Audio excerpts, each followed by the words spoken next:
We are reconvening again as the Data for Governance Alliance. This time we have started in Cape Town, where we are conducting our convening of bringing together African Union organs and Pan-African civil society organizations to strengthen their collaboration and to emphasize the use of data in advocacy work around issues to do with democracy, human rights, and good governance.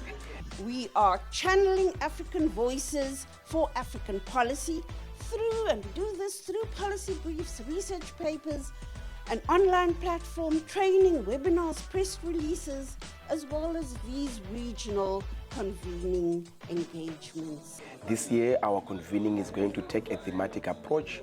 We are going to focus on different themes around democracy, good governance, and human rights.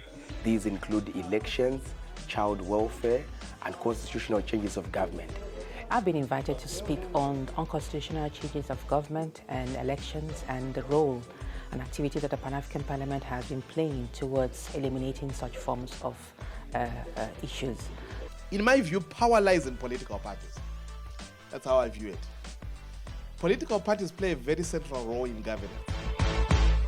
They decide who governs us. They shape policy. But unfortunately, we invest very little.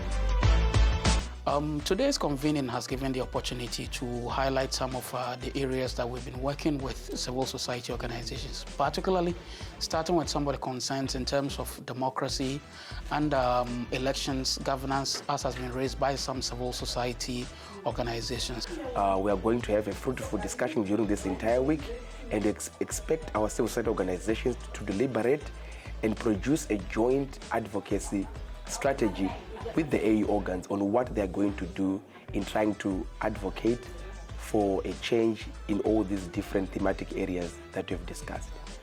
We are very happy to work with the civil society organizations, and we have been doing that for a long time.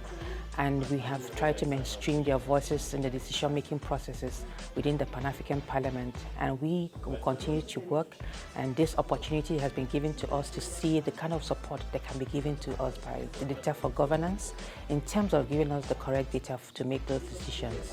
At the ECOSOC level, we are continuously providing the needed spaces for civil society organizations to work very well with the union to support in the implementation of policies and programs of the union.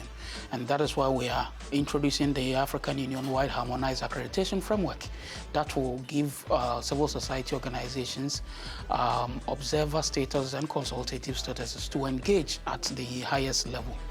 I always say to journalists, when you are reporting after an election, what matters is not those who voted. Those who did not look at the numbers, that's your story.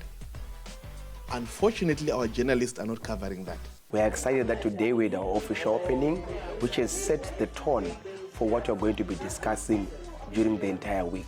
Very fruitful deliberation this morning on how, what AU organs are doing, what the CSOs are doing, especially leveraging on data that has been collected on by Afrobarometer, and we can only look forward to more thrilling deliberations later in the week.